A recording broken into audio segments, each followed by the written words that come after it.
Good morning, class.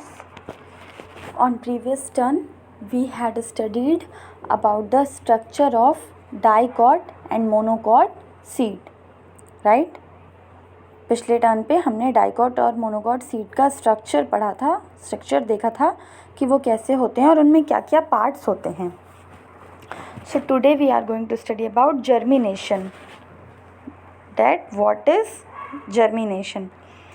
Students, हमने देखा था कि जाइगोट जो होता है, फर्टिलाइजेशन के बाद जो जाइगोट बनता है वो ही एम्ब्रियो में कन्वर्ट हो जाता है और यही एम्ब्रियो डेवलप होके 3 पार्ट्स का फॉर्मेशन करता है.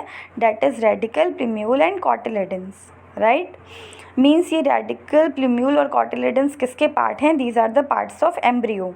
ओके, और एम्ब्रियो ही फॉर्म करता है रेडिकल, प्लीम्यूल और cotyledons. Okay, so students, seeds में ये जो एम्ब्रियो होता है जिसके पार्ट्स हैं ये रेडिकल, प्लीम्यूल और cotyledons, means the whole embryo I am talking about, means all the radical, plumule and cotyledon together. Okay, so ये जो एम्ब्रियो या फिर बेबी प्लांट जो सीड के अंदर है, ये generally after the formation of seed के बनने के बाद उसका ये जो एम्ब्रियो है वो डॉर्मेंट स्टेट में रहता है. Okay, dormant means inactive state. Okay, so seeds बनने के बाद जो सीड्स हैं वो इनएक्टिव स्टेट में रहते हैं और we can say sleeping state. Dormant means sleeping या फिर रेस्टिंग स्टेज में रहते हैं. एंड इसी स्लीपिंग स्टेज और रेस्टिंग स्टेज को हम कहते हैं डॉर्मेंसी या फिर dormant. Okay,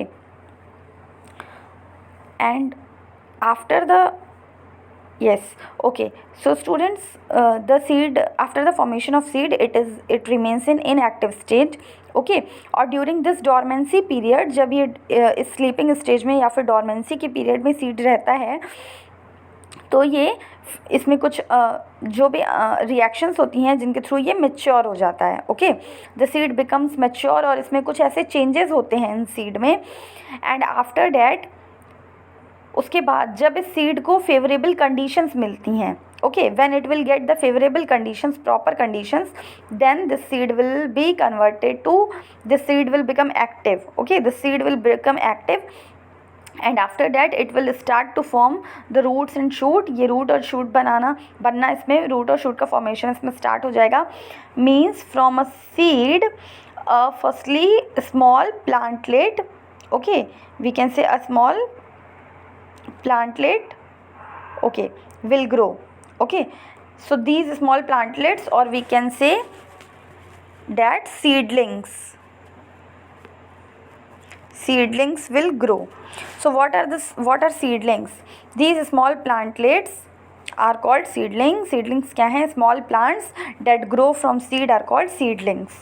Okay, so students, what happens that seed, after the formation of seed, it remains in inactive stage.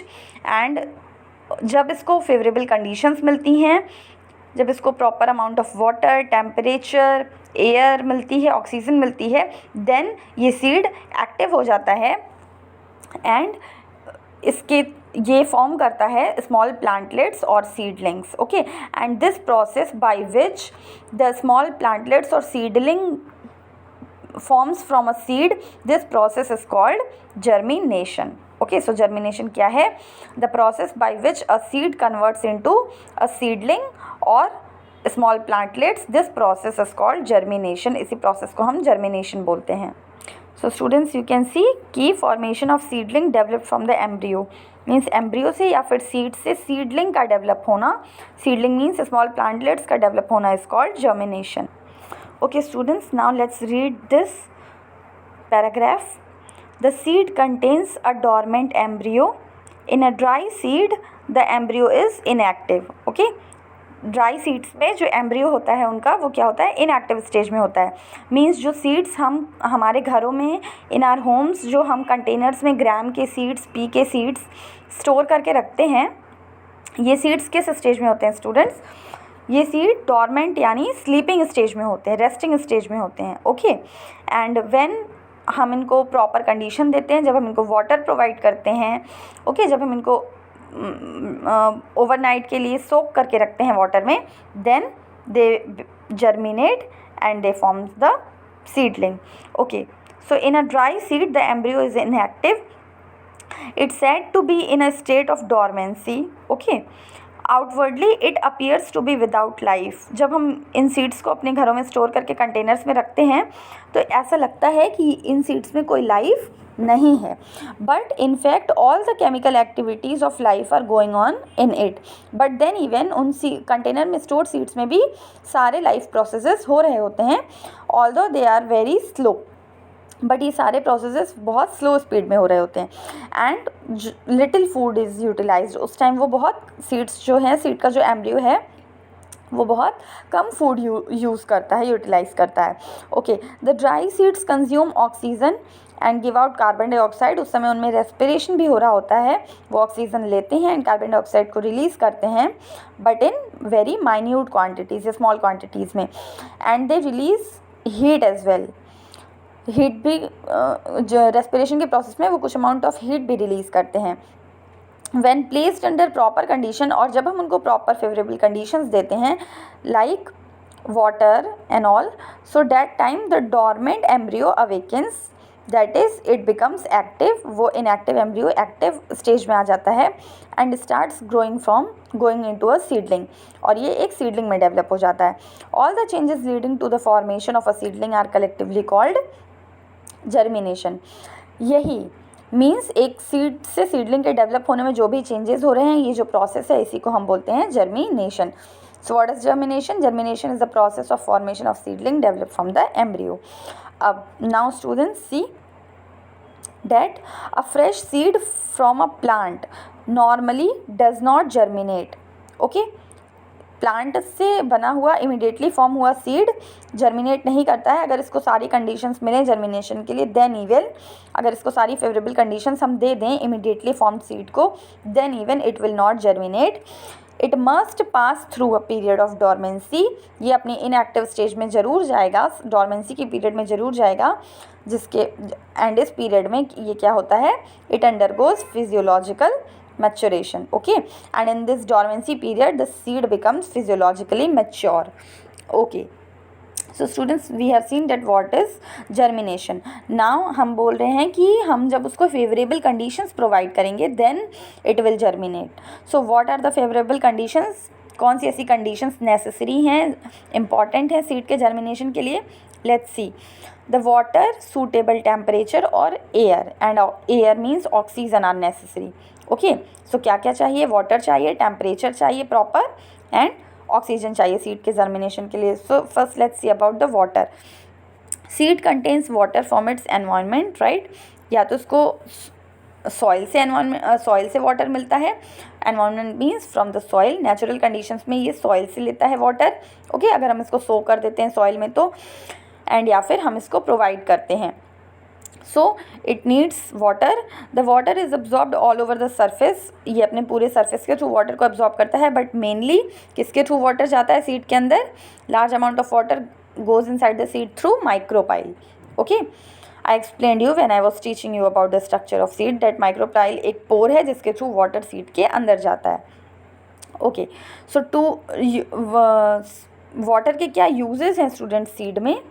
Mainly इसके 2 यूजेस हैं. फर्स्ट यूज़ क्या है कि वाटर जब सीड के अंदर जाता है तो ये सीड स्वेल हो जाता है. Okay, when water goes inside the seed then seed swells. ये सीड स्वेल होता है and then due to swelling एक प्रेशर क्रिएट होता है जिसकी वजह से जो सीड कोट है वो रप्चर हो जाता है. Okay, the seed coat of the seed ruptures and then the radicle elongates और radicle emerges and grow from the seed, right? And one more thing students, that germination के process में, in this process of germination the first radical develops. पहले radical elongate होकर पहले radical से root का formation होता है, and after that the shoot formation from plumule takes place. Okay, so पहले रूट का फॉर्मेशन होता है by the help of radical and then shoot formation of shoot takes place through plumule. Okay, so first हमने देखा कि water क्या करता है. वाटर से एक प्रेशर सीड के अंदर क्रिएट होता है जिसके through seed coat ruptures and the radicle emerges. Okay, the next is, students, the water is necessary for chemical reactions and for the enzymes to act upon the food stored in the cotyledon or endosperm. Okay, means water के through क्या होता है कि जो enzymes हैं seed के अंदर present हैं, that enzymes will become active. Okay, वो एंजाइम्स प्रॉपरली वर्क करने लगते हैं, वो एक्टिवेट हो जाते हैं, केमिकल रिएक्शंस प्रॉपरली होती हैं, एंड जो फूड जो कि कॉटिलिडन्स और एंडोस्पर्म में स्टोर्ड है, वो फूड डिजॉल्व हो जाता है सो डैट एम्ब्रियोज को एब्जॉर्ब कर सके और एम्ब्रियो को ये डिजॉल्व फूड मटेरियल प्रोवाइड किया जा सके. Okay, so for this reason also water is necessary.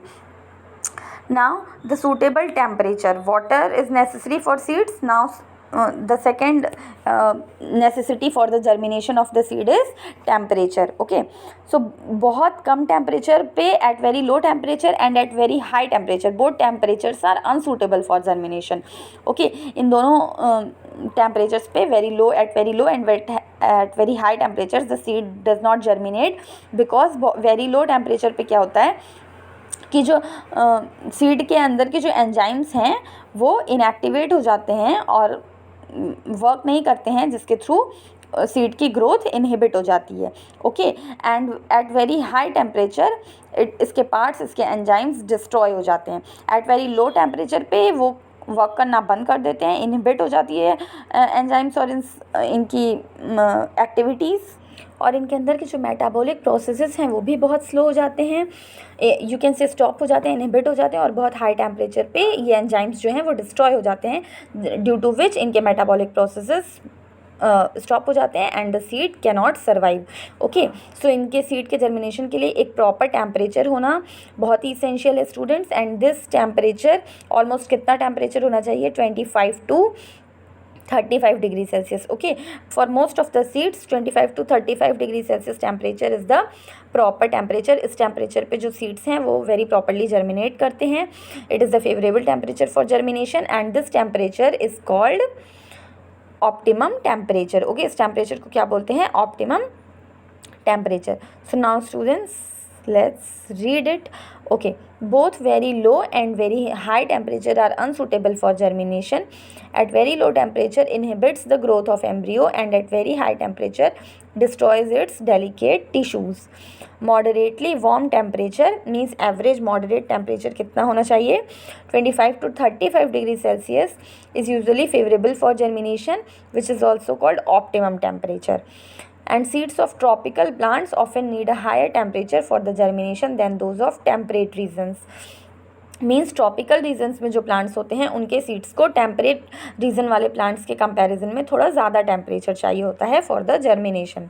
Okay, so students, now the third necessity for the germination of seed is oxygen.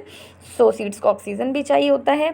So let's read it. During germination there is a rapid cell division, क्योंकि during germination जो seeds हैं उनको grow करना है, सो उनमें बहुत ही speed से cell division हो रहा है.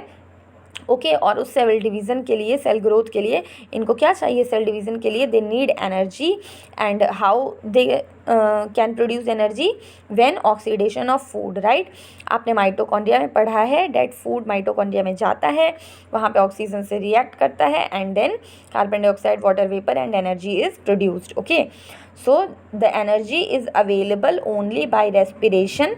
जब रेस्पिरेशन होगा मीन्स ऑक्सीजन मिलेगी सीड को, तब oxidation of food means respiration होगा and the seed will germinate. So it needs the oxygen also. So students, these are the favourable conditions जो कि ज़रूरी हैं एक सीड के जर्मिनेशन के लिए. Okay, and student, the next thing that अगर हम सीड को सॉइल में बहुत ज़्यादा डीपली रख देते हैं, प्लेस कर देते हैं, सो कर देते हैं, तभी भी सीड्स जर्मिनेट नहीं होंगे. क्यों जर्मिनेट नहीं होंगे? क्योंकि उनको अगर हम सॉइल में ज़्यादा डीप सो कर देंगे तो उनको प्रॉपर ऑक्सीजन नहीं मिल पाएगी. And the next thing that वो सॉइल की अपर लेयर को ब्रेक करके उनका जो हाइपोकॉटिल और एपिकॉटिल या फिर जो प्लूम्यूल है वो बाहर नहीं आ पाएगा. ओके, इतना फोर्स नहीं लगा पाएगा वो प्लूम्यूल कि वो सॉइल की इतनी ज़्यादा लेयर्स को ब्रेक करके आउटसाइड ग्रो कर पाए. So students, this was all about the germination and the conditions require for germination. Now ये टू प्रूव, ये हमें प्रूव करना है कुछ एक्सपेरिमेंट्स के थ्रू कि ये कंडीशंस नेसेसरी हैं सीड के जर्मिनेशन के लिए. So in next video we will prove it by the help of some experiments. Thank you.